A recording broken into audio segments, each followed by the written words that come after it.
ஓம் விக்னேஸ்வரா போற்றி, ஓம் நவகரனார்களை போற்றி. மிதுன ராசி நேயர்களுக்கு வணக்கம். மிதுன ராசி காலப்புருஷ சக்கரத்தின் 3ஆம் இடம், இளவரசன் புதனின் ஞான வீடு, மிருகசீரிஷம் திருவாதிரை புனர்பூசம் அடங்கிய ராசி மண்டலம்.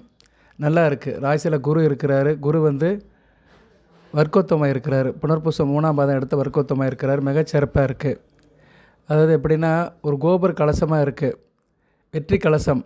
அதாவது எப்படின்னா, நீங்கள் தொடுற காரணம் எல்லாமே ஒரு பூர்ணத்துவம் ஆக போகுது. எல்லா காரியத்திலுமே ஒரு மகிழ்ச்சி அடைவீங்க. மகிழ்ச்சியை தவிர உங்களுக்கு வேறு எந்த வார்த்தையும் தெரியாது. மகிழ்ச்சி மகிழ்ச்சி மகிழ்ச்சி.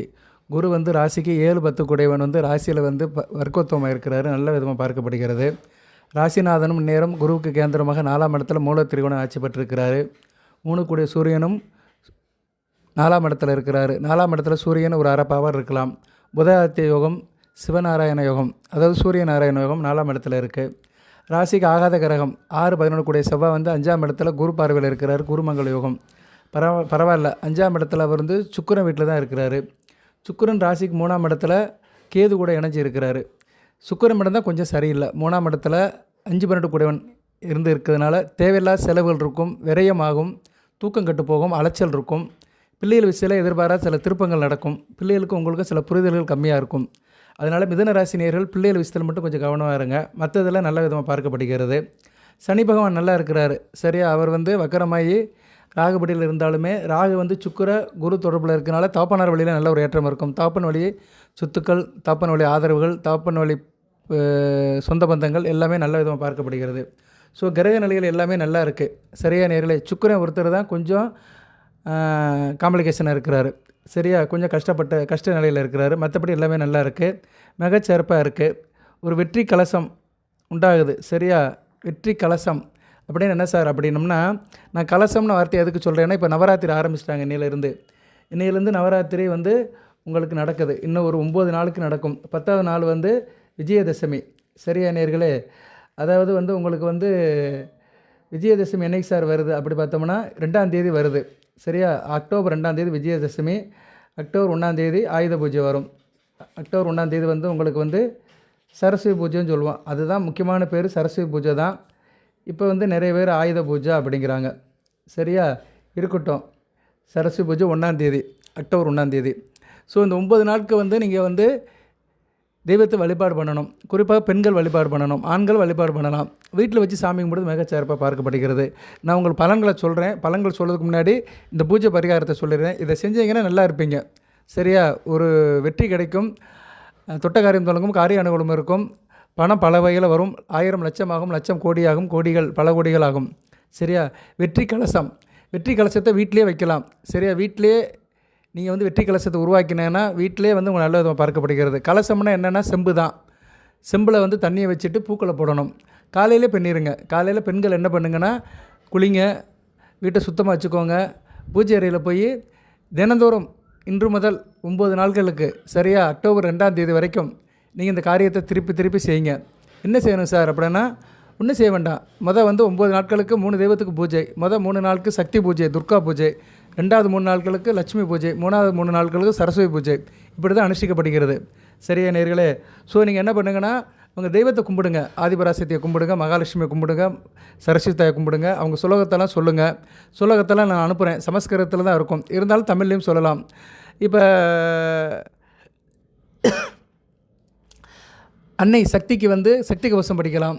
சரியா, அபிராமி அந்தேதி படிக்கலாம். மகாலட்சுமிக்கு அஷ்டலட்சுமி ஸ்தோத்திரம் சொல்லலாம். கலைவாணிக்கு கலைவாணியுடைய நாமத்தை சொல்லலாம். சரியா, கலைவாணி நாமம் நிறைய இருக்குது. ஓம் சரஸ்வதி தாயை போற்றி, வித்திய கதிபதியை போற்றி, வித்தியாகாரணையை போற்றி, வாக்குப்பழுதும் தருவலை போற்றி, நாகசக்தி தருவலை போற்றி, படிப்பு தருவலை போற்றி, வித்தியாகாரணையை போட்டு, அறுவை தருவலை போட்டு, அன்பு தருவலை போற்றி, சரியா, வேத விற்பனை தருவலை போட்டு, இப்படி நிறைய சொல்லலாம். சரியா, பாமலை போற்றி, நாமலை போற்றி, கலைமலை போற்றி, வெண்தாமரை இருப்பவளை போற்றி, வீணை மட்டுவலை போற்றி, வித்திய கதிபதியை போற்றி, வித்தியாகாரணையை போற்றி, நாமலை போற்றி, பாமலை போற்றி, சத்தியல தாயை போற்றி, பிரம்ம தாயை போற்றி, வித்திய கதிபதியை போற்றி, வித்தியாகாரணையை போற்றி, இப்படி அன்னையுடைய நாமத்தை சொல்லலாம். அஷ்டலட்சுமிக்கு சொல்லலாம். சரியா, அதெல்லாம் உங்களுக்கு தெரிஞ்சதாக இருந்தாலும் ஒரு சில வார்த்தைகளை சொல்லிட்டு நான் பலனுக்களை சொல்கிறேன். நிறைய சொன்னால் போர் அடிக்கும். ஆதிலட்சுமியை போட்டி, தனலட்சுமியை போட்டி, தானியலட்சுமியை போட்டி, திவ்யலட்சுமியை போட்டி, சௌபாகியலட்சுமியை போட்டி, வீரலட்சுமியை போட்டி, விஜயலட்சுமியை போட்டி, ஐஸ்வர்யலட்சுமியை போட்டி, சந்தானலட்சுமியை போட்டி, மகாலட்சுமி தாய் அன்னையை போற்றி. இது 3 தினமும் சொல்லணும். தினமும் இந்த 3 தேவிகளோட நாமத்தை சொல்லணும். சக்திக்கு வந்து சக்தி கவசத்தை படிக்கலாம். ஓம் திஷி கருமாரியம்மனை போட்டி, சந்தன மாரியை போட்டி, முத்துமாரியம்மனை போட்டி, இருக்கங்குடி மாரியை போட்டி, வாழவந்த மாரியை போட்டி, சமயபுரத்து மாரியம்மனை போட்டி, விகிழ்ந்த மனை போட்டி, வண்டியூர் குளத்து மாரியம்மனை போட்டி, பச்சைமருத்து மாரியம்மனை போட்டி, செல்லத்த மனை போட்டி, கண்ணுடைய கண்ணத்தில் நெய் போட்டி, உஜ்ஜினி மகாலையை போட்டி, கல்கத்தா காலையை போட்டி, நாகாலை மனை போட்டி, வண்டி மகாலையை போட்டி, வீரபத்திர காளி மனை போட்டி, காளி கருப்பாம்பலையை போட்டி, மடப்புறத்து காளி நன்னையை போட்டி, சிவதுர்க்கியை போட்டி, விஷ்ணு துர்க்கியை போட்டி, வனதுர்க்கியை போட்டி, துர்கா பரமசி தாயே போற்றி. நான் எதுக்கு தமிழில் சொல்கிறேன்னா, இந்த சமஸ்கிருதத்தில் உள்ளதெல்லாம் நமக்கு வந்து சரியாக சொல்ல தெரியாது, அந்த உச்சரிப்பு வராது. அது எதுக்கு சொல்கிறோம்னு மன ஆத்ம தீர்த்தமாக சொல்ல முடியாது. என்றைக்குமே ஒரு நம்ம பேசினாலும் சரி சொன்னாலும் சரி ஆத்ம திருத்தமாக இருக்கணும். ஆத்ம திருப்தியாக ஒரு வார்த்தை சொன்னாலுமே தெய்வத்துக்கு போய் சேரும். சரியா? தெய்வம் வந்து மந்திரத்துக்கு அடிமை. அதனால் தெய்வத்தை சொல்லுங்கள். மதுரை மீனாட்சியை போட்டி, காஞ்சி காமாட்சியை போட்டி, காசி விசாலாட்சியை போட்டி, திருக்கொடூர் அபிராம அன்னையை போட்டி, சீர்காழி திருபுர சுந்தரியை போட்டி, வைத்தீஸ்வரன் கோவில் தையல் நாய் அன்னையை போட்டி, நெல்லை காந்தி மீத மனை போட்டி, ஆவட பார்வதி கோமீத மனை போட்டி, ஒப்பனை மனை போட்டி, குளரால் மொழியை போட்டி, வேதநாகையை போட்டி, சவுந்தர நாயை. இப்படி அன்னியுடைய நாமத்தையும் சொல்லுங்கள், சக்தியுடைய நாமத்தையும் சொல்லுங்கள், சரஸ்வதி நாமம், லக்ஷ்மி நாமம், அலைமகள் மலைமகள் கலைமல் நாமத்தை சொல்லுங்கள். நல்ல விதமாக இருக்குது. முக்கியமானது என்னென்னா வழிபாடு. தினமும் வந்து நெய்வேத்தியம் பண்ணிடுங்க. வீட்டில் சமைக்கிற சாப்பாடு வச்சுருங்க. சரியா? வீட்டில் சமைப்பீங்க, எதுவுமே இல்லைன்னா இட்லி வச்சுருங்க, இட்லி சட்னியை வச்சுருங்க. அது நெய்வேத்தியம் போதும். ரொம்ப எல்லாம் சக்கரை பொங்கல் புளியோ அதெல்லாம் நிறைய பேர் வைப்பாங்க, அதெல்லாம் கொழு வச்சு செய்வாங்க. நான் வந்து சாமானியப்பட்ட மக்களுக்கு சொல்கிறேன். ஏன்னா எல்லாத்துக்குமே வந்து இன்றைக்கி வந்து நல்லது நடக்கணும். இப்போ இந்த 9 நாட்கள் வந்து முக்கியமான நாட்களாக பார்க்கப்படுகிறது. 3 சக்திகளும் சேர்ந்து இந்த பூமிக்கு வந்து ஒரு முக்கிய இதை கொடுக்குறாங்க. அந்த மகேசாசுரனை அழிக்கிறதுக்கு 3 தெய்வங்களும் ஒன்று சேர்ந்து அந்த அரக்கனை அழிக்கிறதுக்காக விரதம் இருக்கிறாங்க. ஸோ இந்த நேரத்தில் நீங்கள் வழிபாடு பண்ணிங்கன்னா சக்தியோட அனுக்கிரகம் கிடைக்கும். அதுபோக வேத ஜோதிடத்தில் வந்து நவக்கிரகங்களுக்கு வந்து சில கிரகங்களுக்கு சில பெண் தெய்வங்கள் வந்து அதிதி தேவதையாக இருக்குது. ராகு பகவான், சூரியன், செவ்வாய், சரியா, சந்திரன், இவங்க 4 பேர்த்துக்குமே வந்து அன்னை ஆதிபராசக்தி. சனி பகவானுக்கும் சுக்கிரனுக்கும் லக்ஷ்மி, குரு, புதன், கேது, இவங்க 3 பேர்த்துக்குமே வந்து சரஸ்வதி. ஸோ நவக்கிரகங்களை இப்படி நீங்கள் பிரிச்சுக்கோங்க. உங்கள் ஜனன ஜாதகத்தில் எந்த கிரகம் கெட்டு போயிருக்கு, இல்லைனா உங்களுக்கு என்ன தசை நடக்குது, அந்த தசைக்கேற்ற சாமியை கும்பிடுங்க. 30 தேவியிலையும் நீங்கள் முழுமையாக கும்பிட்டிங்கன்னா 3 சக்தியும் உங்களுக்கு கிடைக்கும். சரியா? கல்வி, செல்வம், வீரம் 3மே கிடைக்கும். அலைமகள் மலைமகள் கலைமகளோட அருள் கிடைக்கும். அதுபோக வந்து என்ன பண்ணுறீங்கன்னா, செப்பு பாத்திரம், நான் அந்த இமேஜை வீடியோவில் அனுப்புகிறேன். அந்த இமேஜை வந்து என் வீட்டில் நான் செஞ்ச இமேஜை அனுப்புகிறேன். ஒரு தாம்பலம், ஒரு பித்தளை தாம்பரத்தில் ஆதிபராசக்தி படத்தையும் சரஸ்வதி படம் 30 தேவியர் படத்தை வச்சுருங்க. வச்சுட்டு வந்து பூ போடுங்க. ஒரு கெண்டி, இந்த பஞ்சாட்சரம் இருக்குது பார்த்தீங்களா, செப்பு பாத்திரம், அதில் வந்து ஜலம், சுத்தமான தண்ணியை ஊற்றிருங்க. வேப்பிலை, மறிக்குழந்து, மல்லிகைப்பூ 3 பூவும் போட்டுருங்க. சரியா? வேப்பிலை வந்து அன்னை சக்திக்கு, ஆதிபராசக்திக்கு. மறிக்குழந்து வந்து மகாலட்சுமிக்கு வாசனை உள்ளது. மல்லிகைப்பூ வந்து மகாலட்சுமிக்கு, சரஸ்வதிக்கு. வெள்ளைப்பூ போடுறது வந்து மிகச்சிறப்பாக பார்க்கப்படுகிறது. இது 3ஐயும் போடலாம். துளசியும் போடலாம். துளசி போடுற இடத்துல மறிக்குழந்து போட வேண்டாம்.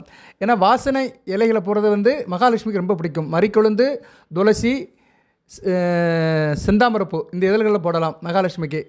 ஆதிபராசக்திக்கு வந்து வேப்பிலை தான். சரியா? வேப்பிலை தவிர வேறு மருந்து எதுவுமே கிடையாது. வேப்பிலை தான் ரொம்ப முக்கியம். சக்திக்கு வந்து வேப்பிலை தான். சரஸ்வதிக்கு வந்து வெள்ளைப்பூக்களை போடலாம். சரியா? வெண்தாமரை போடலாம், இல்லைனா மல்லிகைப்பூ, முல்லைப்பூ, இது மாதிரி நறுமண பூக்களை போடலாம். இந்த 3 பூக்களையும் வந்து கொஞ்சம் இதழ்களை எடுத்துக்கோங்க. நிறைய போட வேண்டாம். இதழ்கள் ஒரு 4 இதழ்கள் எடுத்து அப்படி தண்ணியில் போட்டு மந்திரத்தை சொல்லுங்கள். மனமுருக வேண்டுங்க. நல்ல விதியாக இருக்கும். சரியா? அந்த வீட்டில் இருக்கிற அந்த கலசம் உங்களை வந்து பெரிய லெவலுக்கு கொண்டு போகும். சரியா? வீட்டில் இருக்க கலசம் வந்து உங்களை பெரிய வெளி உலகத்தில் பெரிய கோபுர கலசத்தில் போய் உட்கார வைக்கும். ஸோ வீட்டில் இருந்தே நீங்கள் ஆரம்பிங்க, எல்லாமே நல்லபடியாக முடியும். சரி சார், இப்போ பழங்கள் எப்படி சார் இருக்குது அப்படின்னு சொல்லுவோம். பொறுமையை கேளுங்க. நல்லா இருக்குது. சரியா? கிரக நிலையில் நல்லா இருக்குது. நான் சொன்ன விஷயத்தில் மட்டும் கொஞ்சம் கவனமாக இருங்க, பிள்ளைகள் விஷயத்தில் மட்டும். மற்றபடி மிகச்சிறப்பாக தான் பார்க்கப்படுகிறது மிதுன ராசிக்கு. மிதுன ராசிக்கு வந்து இந்த காலகட்டம் உங்கள் வாழ்க்கையில் வந்து பல புதிய வாய்ப்புகள் திறக்கப்படும். சரியா? புதிய வாய்ப்புகள் வீட்டின் கதவை திறக்கும். நல்ல விதமாக பார்த்துக்கோங்க. மனதில் இருந்த சந்தேகங்கள்லாம் விலகிடும். சரியா? மனதில் இருந்த தேவையில்லாத பிரச்சனைகளை விலகி ஒரு நல்ல தெளிவான முடிவுக்கு வருவீங்க. எடுக்கக்கூடிய காரியங்கள்லாம் சக்ஸஸாக முடியும். தொழில் வியாபாரம் பண்ணுறவங்களுக்கு உங்கள் யோசனையை வந்து மற்றவங்கள்ட்ட ஷேர் பண்ணிக்கோங்க. சரியா? எந்த வேலையாக இருந்தாலும் சரி, தொழில் வியாபாரத்தில் எது முடிவு எடுக்கிறதா இருந்தால் மற்றவங்கள்ட்ட டிஸ்கஸ் பண்ணி முடிவெடுங்க. Discussion is the main solution of decision. அது மாதிரி உங்கள் தொழில் பண்ணுற இடத்துல உங்கள் யோசனைகள் முக்கியத்துவமாக இருக்கும். நீங்கள் ஒரு தொழில் பண்ணுறீங்க, வியாபாரம் பண்ணுறீங்கன்னா, ஒரு டீமாக பண்ணுறீங்க, கூட்டணி வச்சு பண்ணுறீங்க, 4 பேரோட சேர்ந்து பண்ணுறீங்கன்னா உங்களோட ஆலோசனை வந்து மற்றவங்களால் ஏற்றுக்கொள்ளப்பட மாதிரி இருக்கும். அதே மாதிரி உத்தியோகத்து போகிறவங்களுக்கு நல்லாயிருக்கும். மேலதிகாரியோட பாராட்டு கிடைக்கும். வீட்டில் ஃபேமிலியில் சில திட்டங்களில் வந்து செய்யலாமான்னு யோசனை பண்ணுவீங்க. புதிய திட்டங்களை செய்கிறதுக்கு இந்த காலகட்டம் மிகச்சிறப்பாக பார்க்கப்படுகிறது. செவ்வாய் வந்து சுபத்துவம் மாறார், குருமங்கள யோகம். அதனால் சுய கௌரவமாக இருப்பீங்க. பிடிவாதம் இருக்காது, வைராயக்கம் இருக்கும். விபந்து உபச்சாரத்தில் கலந்துக்கிருவீங்க. திருமண அமைப்புக்கெல்லாம் போக முடியாது புரட்டாசி மாதத்தில். இருந்தாலும் மற்ற எதனாச்சும் நிகழ்ச்சிகள் நல்லபடியாக இருக்கும். சாஸ்திரம் படிக்கிறவங்க, வானசாஸ்திரம், வேத விற்பனர் நல்ல ஒரு காலகட்டமாக பார்க்கப்படுகிறது. போட்டி பந்தயம் லாட்டில் நல்ல ஒரு யோகம் இருக்கும். நல்லபடியாக பார்த்துக்கோங்க. நிறைய பேர் எங்கிட்ட கேட்பாங்க, சார் போட்டி பந்தயம் எனக்கு லாட்ரி சீட்டு கிடைக்குமா? கேரளா லாட்ரி சீட்டு வாங்க போகிறேன் சார் அப்படிம்பாங்க. லாட்ரி சீட்டு வாங்குறதுக்கு வந்து கோச்சாரத்தில் பலன்கள் இருந்தாலுமே, யோகம் இருந்தாலுமே, ஜனன ஜாதகத்தில் அமைப்பு நல்லா இருக்கணும். நீங்கள் மிதுன ராசியில் ஒரு லக்கணத்தில் பிறந்திருப்பீங்க. லக்கண ரீதியாக 2, 5, 9, 11 வலுத்து அந்த தசாபத்தி நடக்கணும். சரியா நேர்களே? இது வந்து ரொம்ப முக்கியமாக பார்க்கப்படுகிறது. அதை நீங்கள் தான் வந்து உங்கள் ஜாதகத்தில் செக் பண்ணிக்கணும். சரியா? இப்போ நீங்கள் மிதுன ராசியில் வந்து தனுசு லக்கணத்தில் பிறந்திருக்கிறீங்க. நல்ல அமைப்பு தான். மிதுன ராசி தனுசு லக்கணம் தான். தனுசு லக்கணத்துக்கு 2 கூடியவன் யார்? சனி பகவான். 5 கூடியவன் செவ்வாய். 9 கூடியவன் சூரியன். 11 கூடியவன் சுக்கிரன். இந்த 4 கிரகங்களும் நல்ல நிலைமையில் இருக்கணும். இந்த 4 கிரகங்களும் தங்களுக்குள்ளே கெட்டு போகாமல் பரிவர்த்தனை யோகத்தில் நல்ல நிலைமையில் இருந்துச்சுன்னா கண்டிப்பாக கோடீஸ்வரன் ஆயிடுவீங்க. ஒரு உதாரணத்துக்கு சொல்கிறேன். எந்த லக்கணத்துக்கு பிறந்தாலுமே 2, 5, 9, 11 கூடியவர் நல்ல நிலைமையில் இருக்கணும். அவர்களுடைய தசாபத்தியும் நடக்கணும். சரியா? உங்களுக்கு அந்த தசாபத்தியும் நடக்கணும். இப்போ நீங்கள் புனர்பூச நட்சத்திரத்தில் பிறந்திருக்கிறீங்க.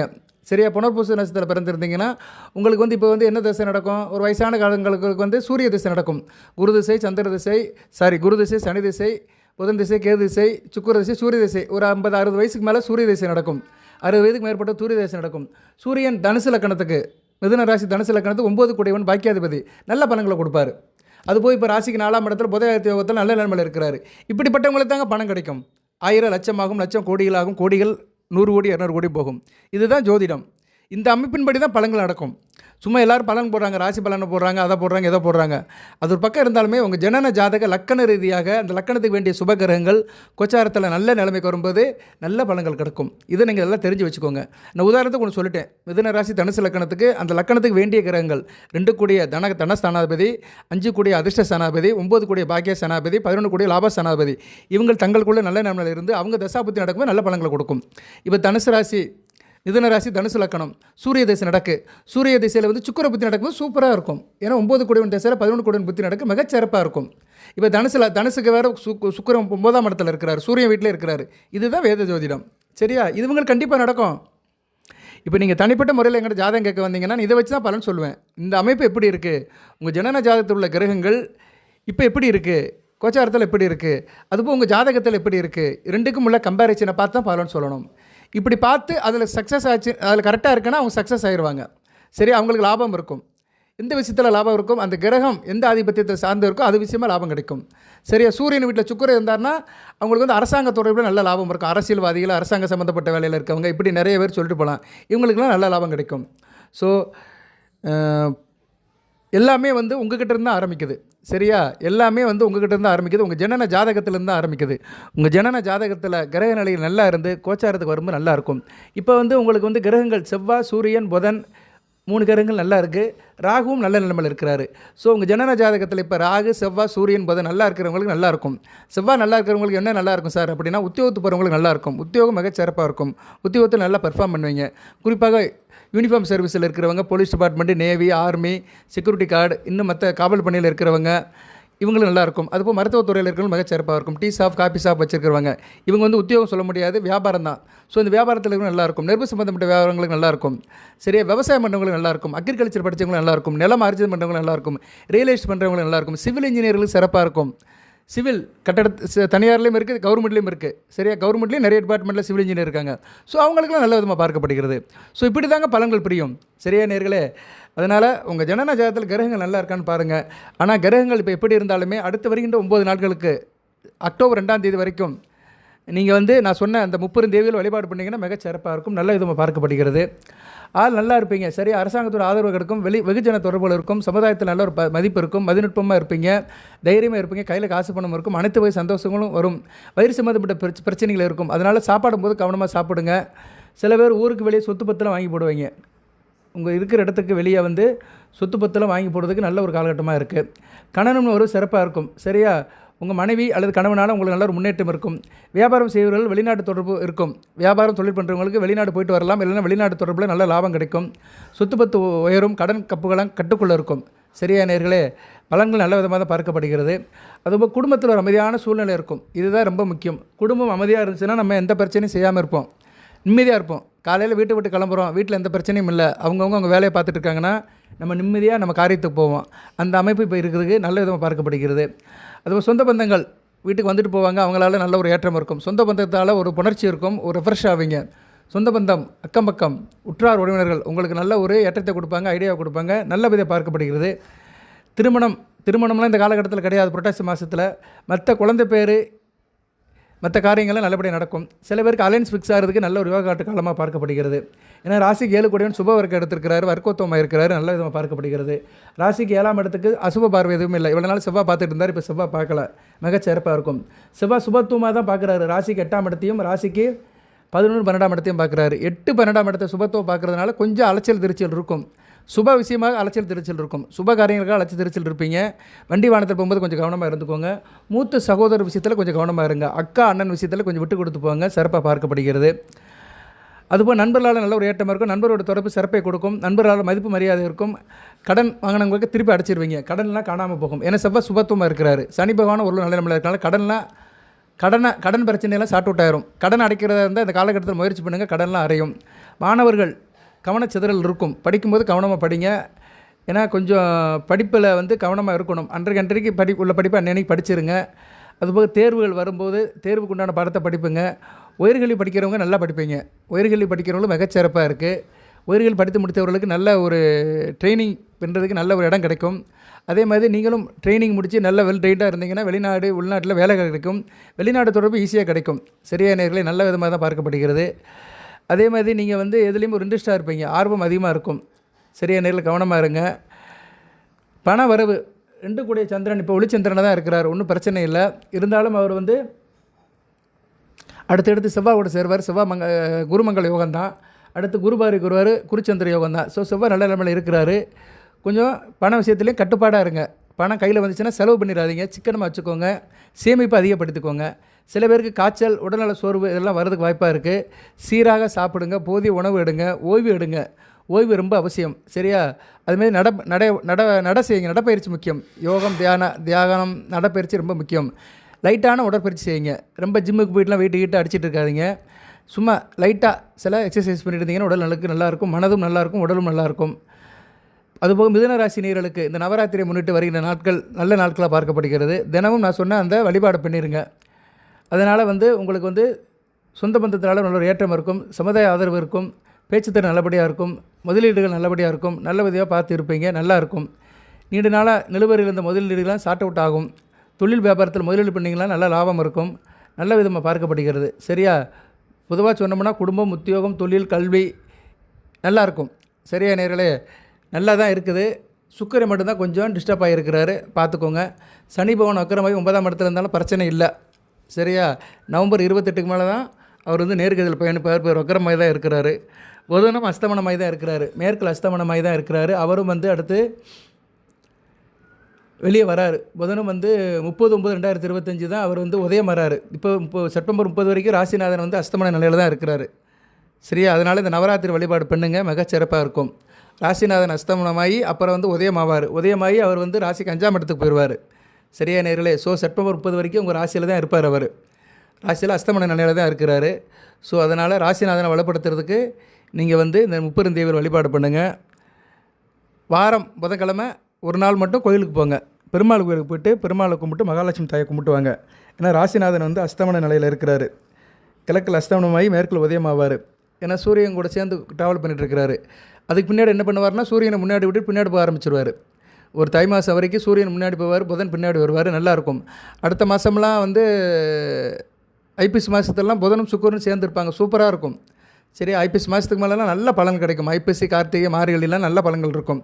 அதை நான் முன்னாடியே சொல்கிறேன், ஒரு அச்சாரமாக முன்னாடியே சொல்கிறேன். எல்லாம் நல்லபடியாக இருக்கட்டும். இந்த நவராத்திரியை முன்னிட்டு நீங்கள் இந்த வீட்டில் பூஜை பண்ணுங்கள். வசதி வாய்ப்பு இருக்கிறவங்க கொழு வைங்க. எல்லாம் உங்கள் சௌரியம்தான். உங்கள் பொருளாதார நிலைக்கு ஏற்ற மாதிரி கொழு வைங்க. தினமும் படையல் பண்ணுங்கள், பூஜை பண்ணுங்கள், அம்மாவோடைய நாமத்தை சொல்லுங்கள். எல்லாத்தையும் வர சொல்லி வீட்டுக்கு பொருட்கள் கொடுங்க. சரியா? பெண்களுக்கு உங்களால் முடிஞ்ச பொருட்களை கொடுங்க. சரியா? நிறைய பேர் கொடுப்பாங்க. பூஜை பண்ணி பெண்களுக்கு வர்ற பெண்களுக்கு ஜாக்கெட், துணி, மஞ்சள், குங்குமம், சின்ன பரிசு பொருட்கள்லாம் கொடுப்பாங்க. அதெல்லாம் பொருளாதார நிலைக்கு ஏற்ற மாதிரி. எதுவும் இல்லாதவர்கள், சாமானியப்பட்ட மக்கள், ஏழை கஷ்டப்படுற மக்கள், அன்றாட வேலைக்கு போகிற மக்கள் நான் சொன்னதை செய்யுங்க. அந்த செப்பு பாத்திரத்தில், செப்பு களையத்தில் 3 பொருள், மறிக்கொழுந்து, வேப்ப இலை, மல்லிகைப்பூ 3 போட்டு அம்பாளுடைய நாமத்தை சொல்லிடுங்க. சரியா? வாழ்த்துக்கள் நேர்களே. நான் அந்த இதெல்லாம் எதுவும் அனுப்பலை, இந்த இது என்னது அந்த சுலோகத்தெல்லாம் அனுப்பலை. அதெல்லாம் சமஸ்கிருதத்தில் இருக்கும், அதெல்லாம் நீங்கள் படிக்க வேண்டாம், வாய்க்குள் நுழையாது. எதுவுமே தெரியலனா சரஸ்வதி தாயே போற்றி, மகாலட்சுமி தாயே போற்றி, அன்னை ஆதிபராசக்தியே போற்றி, முப்பெரும் தேவிகளே போற்றி அப்படின்னு சொல்லுங்கள், போதும். சரியா? நீங்கள் மனதால் ஒரு வரி சொன்னாலே போதும், தெய்வம் உங்கள் வீட்டுக்கு வந்துடும், மனசில் வந்து நிற்கும். மனம்தான் ரொம்ப முக்கியம். மனதார நினச்சி நம்ம சில காரியங்களை சிறப்பாக செஞ்சோம்னா கண்டிப்பாக தெய்வம் நம்ம வீட்டுக்கு வந்துடும். வாழ்த்துக்கள் நேர்களே. எல்லாமல் இறைவன் மிதுனராசி நேயர்களுக்கு சில சௌபாகியத்தையும் சில ஐஸ்வர்யத்தையும் சில நன்மையும் கொடுப்பார். அனைத்து வளங்கள் நலங்களை பெற்று தேக ஆரோக்கியத்துடன் தீர்க்காயலுடன் நீடோடி வாழ்க, நிறைந்த வளம் பெறுக. நன்றி நேர்களே.